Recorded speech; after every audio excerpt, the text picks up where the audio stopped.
একটা ছোট্ট ভুল যে কারো জীবন নিয়ে নিতে পারে। একজন ভদ্রমহিলার ঢাকায় চাকরি হয়েছে।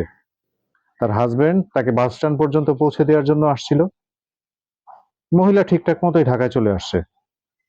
ঢাকায় আসার পর সে তার হাজবেন্ডকে একটা এসএমএস দিল। সেই এসএমএসটা তার হাজবেন্ডের কাছে না গিয়ে ভুলে অন্য আরেকটা লোকের কাছে চলে গেছে। সেই লোকটা মাত্র তার ওয়াইফের দাফন শেষ করে বাসায় ফিরছিল। এসএমএসটা দেখার পর সে বর্তমানে আইসিইউতে।